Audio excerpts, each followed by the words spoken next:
नमस्कार दोस्तों, मैं आपका अपने channel HVS studies current affairs में स्वागत करता हूं। इस वीडियो में आपके लिए 7 जुलाई का करंट अफेयर लेकर आ गया हूं। अगर आप इस चैनल में पहली बार आए हैं तो आपसे अनुरोध है चैनल को सब्सक्राइब कर लें। अगर वीडियो अच्छी लगे तो आपसे यह भी अनुरोध है वीडियो को लाइक ज़रूर करें। चलिए स्टार्ट करते हैं। पहला क्वेश्चन है, who will be the India's flag barrier eight Tokyo Olympic.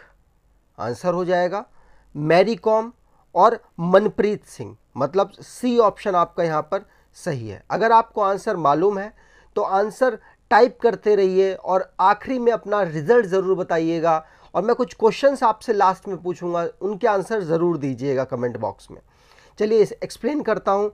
ये है हमारी मैरी कॉम और ये है मनप्रीत सिंह जो कि हॉकी टीम के कैप्टन हैं। चलिए बात कर लेते हैं। MC मैरी कॉम 6 बार वर्ल्ड बॉक्सिंग चैंपियन जीती हुई प्लेयर हैं और Manpreet Singh man hockey team के कैप्टन हैं। ये दोनों लोग झंडे को उठाकर लीड करेंगे इंडियन टीम के लिए। कहाँ पर? टोक्यो ओलंपिक में।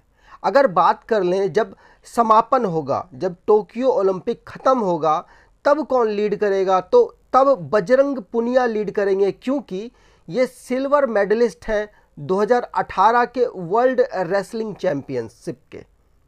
अच्छा, ये ओलंपिक की बात कर रहा हूँ, टोक्यो ओलंपिक की। तो टोक्यो ओलंपिक होगा कब? 23 जुलाई से 8 अगस्त तक इसी साल होने वाला है। टोक्यो जो कि जापान की कैपिटल है। अब मैंने आपको 2 दिन पहले बताया था मरियप्पन थंगवेलु जो कि फ्लैग बेरियर है किसके? टोक्यो पैरा ओलंपिक के, जो कि ऑर्गेनाइज होने वाला है टोक्यो में ही और 24 अगस्त से 5 सितंबर तक चलने वाला है। चलिए आगे बात कर लेते हैं। इंडिया में ओलंपिक को कंट्रोल कौन करता है? ओलंपिक गेम के लिए कौन प्लेयर सेलेक्ट करता है? कौन ये सब डिसाइड करता है कि भैया आप इस साल झंडा उठाओगे, आप इस साल झंडा नहीं उठाओगे? ये सब चीज़ें कौन करता है? तो कौन करता है? Indian Olympic association. ये इसको बनाया कब किया था? 1927 में बनाया गया था। प्रेसिडेंट रहे हैं इनके नरेंद्र बत्रा और सेक्रेटरी जनरल है राजीव मेहता। हेडक्वार्टर है इसका नई दिल्ली में। चलिए नेक्स्ट क्वेश्चन की बात कर लें। क्वेश्चन नंबर 2 है, bold project bold launch by which commission? Answer हो जाएगा Khadi and village industries commission ने इसे लॉन्च किया है। लॉन्च करने का उद्देश्य ये है कि आदिवासियों की इनकम बढ़ाई जा सके। ये जो बोल्ड स्कीम के द्वारा, अब बोल्ड की फुल फॉर्म क्या है?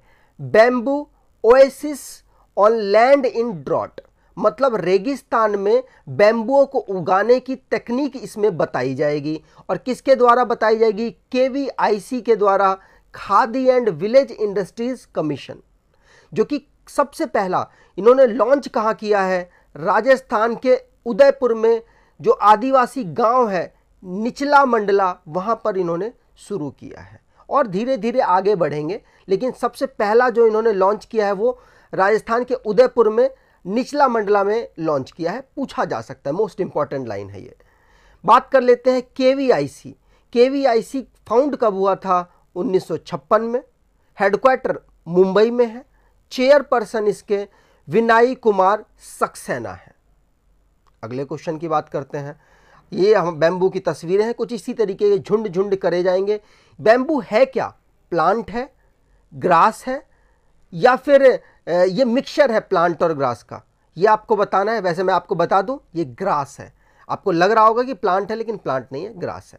बात कर लेते हैं, हमने एक ई-बुक लॉन्च की है हमारी संस्था ने, जिसमें बहुत तगड़ा डिस्काउंट हम दे रहे हैं। 67% का डिस्काउंट है। 99 रुपीज़ की मिल रही है, जिसमें 2000 क्वेश्चंस का कलेक्शन है।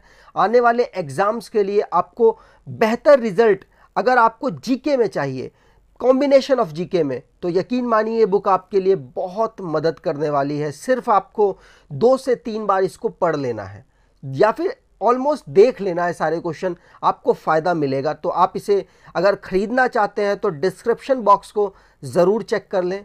चलिए अगले क्वेश्चन की बात करते हैं। Who appointed new governors? अब आप सोच रहे होंगे कि ये करंट अफेयर का तो टॉपिक नहीं है, बिल्कुल नहीं है, लेकिन अभी हाल ही में 8 गवर्नर चेंज हुए हैं। अब मैं 8 गवर्नर आपको बताता तो 8 क्वेश्चंस हो जाते हैं, इसलिए मैंने एक ही क्वेश्चन में सारे गवर्नर्स को डिस्कस कर दूंगा। आंसर है इसका प्रेसिडेंट। प्रेसिडेंट इनको अपॉइंट करते हैं और इनको ओथ कौन दिलाते हैं? तो जो उसी स्टेट के हाई कोर्ट के जो चीफ जस्टिस हैं वो इनको ओथ दिलाते हैं, मतलब शपथ दिलाते हैं। ठीक है, चलिए बात करते हैं रामनाथ कोविंद जी ने, जो कि हमारे प्रेसिडेंट है करंट के, 14वें नंबर के प्रेसिडेंट हैं। वो अपॉइंट करते हैं गवर्नर को। कितने गवर्नर को अपॉइंट कर दिया उन्होंने? 8 स्टेट्स के गवर्नर को उन्होंने अपॉइंट किया है। और किस आर्टिकल के तहत वो अपॉइंट करते हैं? तो आर्टिकल 155 के तहत वो अपॉइंट करते हैं गवर्नर्स को। और अगर बात कर लें गवर्नर की जो क्या योग्यताएं हैं वो किस आर्टिकल में लिखी हुई हैं? तो 157 में लिखी हुई हैं कि उनकी उम्र 35 वर्ष होनी चाहिए, वो भारत के नागरिक होने चाहिए, वो मेंटली रिटार्डेड मतलब मेंटली कोई डिसेबिलिटी ना हो उनके पास। ये सारी जो योग्यताएं हैं वो किस आर्टिकल में लिखी हैं? 157 आर्टिकल में लिखी हैं। और किन किन स्टेट्स के नए गवर्नर इन्होंने चेंज किए हैं? तो हरियाणा के, कर्नाटक के, मध्य प्रदेश, गोवा, त्रिपुरा, झारखंड, मिजोरम, हिमाचल प्रदेश, इन 8 राज्यों के राज्यपाल चेंज कर दिए हैं, मतलब गवर्नर चेंज कर दिए हैं रामनाथ कोविंद जी ने। चलिए बात करते हैं कौन से 8 राज्य और कौन कौन बनाए गए हैं। तो मैं जल्दी डिस्क्राइब कर देता हूं। कर्नाटका के बने हैं थावरचंद गहलोत। मध्य प्रदेश के बने हैं चंगूभाई पटेल, माफ कीजिएगा प्रोनाउंसिएशन गलत हो गई हो तो। मिजोरम के हैं हरि बाबू कबमपति। और हिमाचल प्रदेश के हैं राजेंद्र विश्वनाथ अर्लेकर। गोवा के हैं PS श्रीधरन पिल्लई। त्रिपुरा के हैं सत्यदेव नारायण आर्य। झारखंड के हैं रमेश बैस। और हरियाणा के हैं, मैं इसको हटा देता हूं, बंडारू दत्तात्रेय। ये 8 राज्यों के गवर्नर चेंज किए हैं अभी हाल ही में प्रेसिडेंट रामनाथ कोविंद ने। चलिए अगले क्वेश्चन की बात करें। Who wrote book the 4th lion essay for Gopal Krishna Gandhi? Answer हो जाएगा वीनू माधव गोविंदू और श्रीनाथ राघवन। दोनों ने मिलकर ये बुक लॉन्च किया है, दोनों ने ये बुक लिखी है और उसके बाद ये लॉन्च की गई है हाल ही में, इसलिए मैं इस क्वेश्चन को बता रहा हूं, आपको इसे याद कर लेना है। कुछ और बुकें लॉन्च हुई हैं अभी हाल ही में, उनके बारे में यहाँ डिस्कस कर लेते हैं। पहली बुक है lady doctor the untold story of Indian first women in medicine. किसने लिखा है? कविता राव ने। इस बुक में जो हमारी पहली मेडिसिन की वुमेन डॉक्टर थी रुखमाबाई रॉट, उनके बारे में, उनकी जीवनी के बारे में इसमें लिखा गया है। Nathuram Godse the true story of Gandhian एसेसिस, किसने लिखा है? धवन कुलकर्णी ने। ये धवल माफ कीजिएगा धवन है, धवन कुलकर्णी ने। और policy maker general from new Delhi to Washington DC Kaushik Basu ने लिखी है।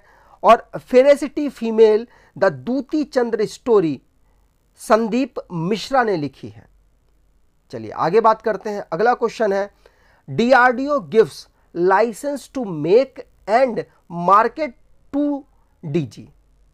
आपको मालूम होगा DRDO ने हाल ही में एक मेडिसिन बनाई थी कोरोना वायरस से लड़ने के लिए, 2DG। उसके लिए उन्होंने लाइसेंस दिए हैं कुछ कंपनियों को। तो इनमें से कौन सी कंपनी है जिसको हाल ही में लाइसेंस दिया है? तो आंसर हो जाएगा लॉरस लैब्स, जो कि हैदराबाद की एक लैब है। यहां पर मैंने थोड़ा दिखा रखा है।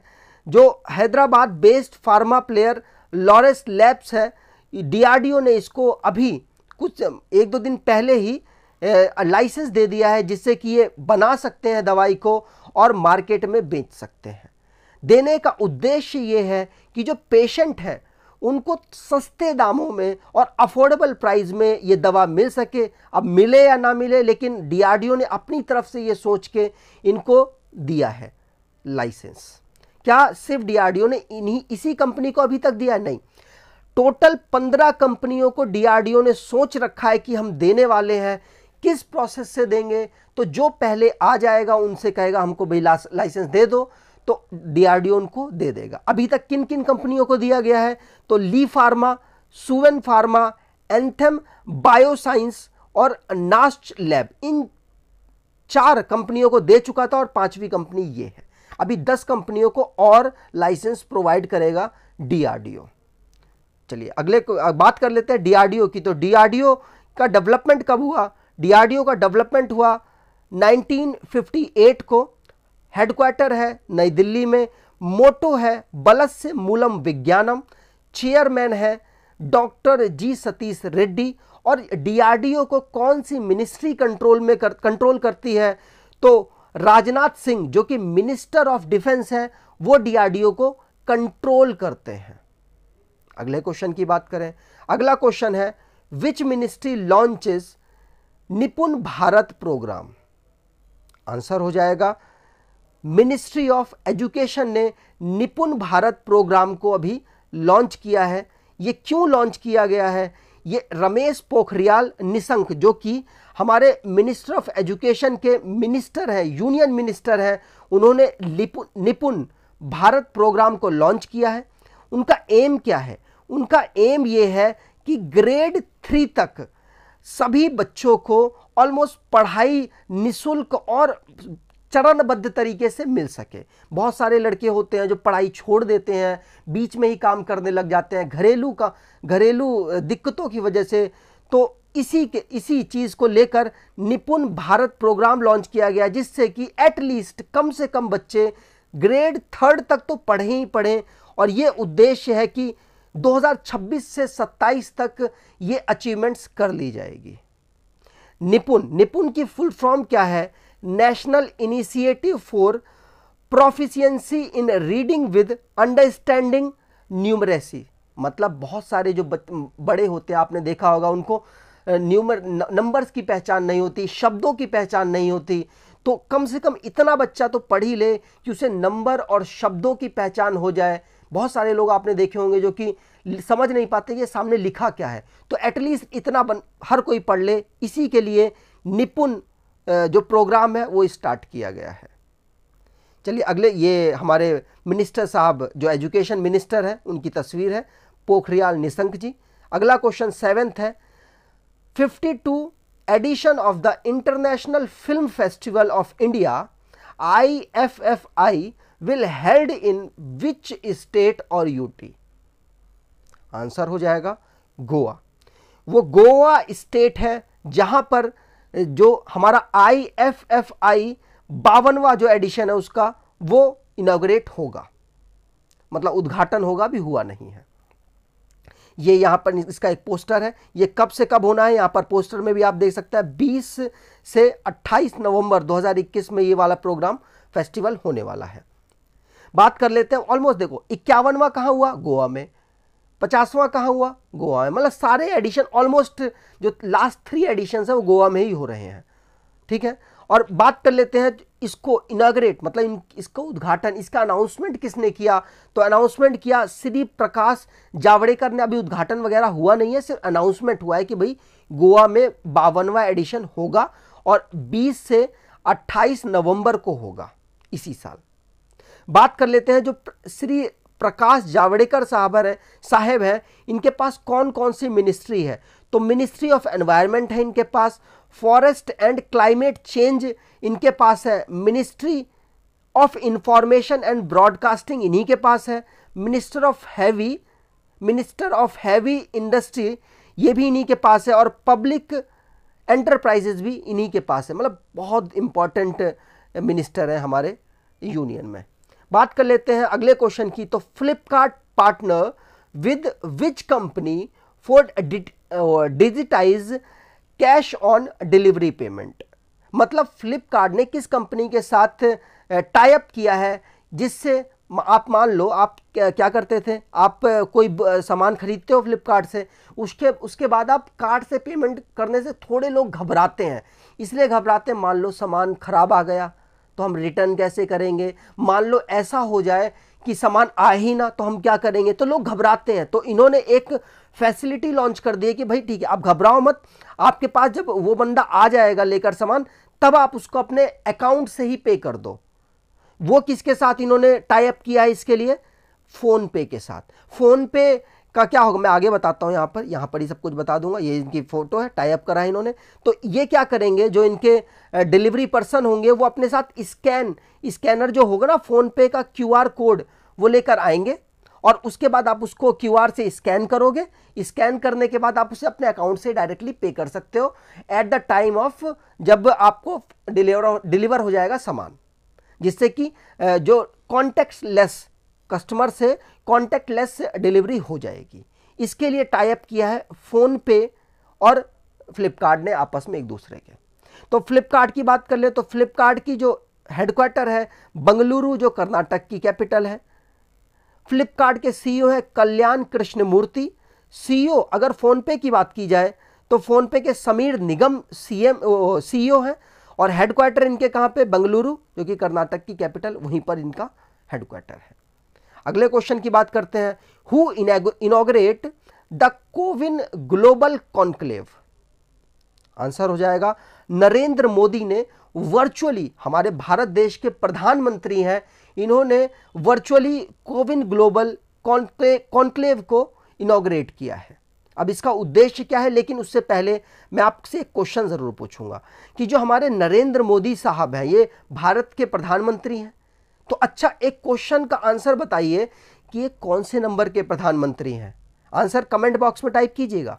चलिए बात करते हैं, नरेंद्र मोदी साहब ने कोविन ग्लोबल कॉन्क्लेव को वर्चुअली इनॉग्रेट किया है। अब इसको किसने ऑर्गेनाइज किया था, तो ministry of health family welfare ने, मिनिस्ट्री ऑफ एक्सटर्नल अफेयर ने और नेशनल हेल्थ अथॉरिटी, इन तीनों ने मिलकर इसको इनॉग्रेट, मतलब इनको क्या किया था, ऑर्गेनाइज किया था, और PM मोदी ने इनॉग्रेट किया था। इसका उद्देश्य क्या है, इसका उद्देश्य है कि कोविन जो प्लेटफॉर्म है उसमें दुनिया के सभी लोगों को उसी प्लेटफॉर्म में ला दिया जाए, जिससे फायदा क्या होगा कि जो कोरोना वायरस की वैक्सीन लग रही है ना, उसका एक शेड्यूल आसानी से बन जाए, और अगर किसी के पास बेहतर मतलब नॉलेज है कि वो बता सके कि इस तरीके से सरकार काम करे तो जल्दी लोग कवर हो जाएंगे कोरोना वैक्सीन से, तो उसमें भी मदद मिल जाएगी। इसीलिए नरेंद्र मोदी जी ने इसे इनॉग्रेट किया है और कहा है, प्रमोट किया है कि कोविन जो प्लेटफॉर्म है उसमें ऑलमोस्ट सभी लोग आकर इसमें रजिस्टर हो या फिर ज्वाइन करें, जिससे कि बहुत अलग अलग आइडिया मिल सके किस तरीके से हम जल्दी से जल्दी वैक्सीन लगा सके पूरी दुनिया में। अगले क्वेश्चन की बात करते हैं, when we celebrate world zoonoses day. Answer हो जाएगा 6 जुलाई को। अब वर्ल्ड जूनोज डे मनाया क्यों जाता है, ये अवेयरनेस फैलाने के लिए कि क्यों, मतलब जानवरों से कौन कौन सी बीमारियां होती हैं और कैसे कैसे फैल सकती हैं, उससे बचाव के लिए ये दिन मनाया जाता है। यहां पर मैं थोड़ा एक्सप्लेन कर देता हूं, 6 जुलाई को मनाया जाता है। चलिए कोई बात नहीं। जूनोज जो है ये अवेयर फैलाता है कि जो वायरस, बैक्टीरिया और पैरासाइट से जो बीमारियां हो रही हैं ना, ह्यूमन को हो या फिर किसी और जानवर से, या ह्यूमन से किसी और जानवर को, तो उससे किस तरीके से बचाव किया जा सके, अवेयरनेस कैसे फैलाई जा सके, उसके लिए वर्ल्ड जूनोज डे मनाया जाता है। बात कर लेते हैं मनाया क्यों जा रहा है। तो 6 जुलाई 1885 को लुईस पास्चर ने पहली वैक्सीन खोजी थी, मतलब पहली वैक्सीन इनॉग्रेट की थी, लॉन्च कर दी थी रेबीज वायरस की, इसी के उपलक्ष्य में मना लिया जाता है जूनोज डे। ठीक है, बात कर लेते हैं और बहुत सारे दिवस इस महीने मनाए गए हैं। तो 1 जुलाई को 3 दिवस मनाए गए थे, नेशनल CA डे, नेशनल डाक कर्मचारी दिवस, नेशनल डॉक्टर्स दिवस 1 जुलाई को मनाए गए थे।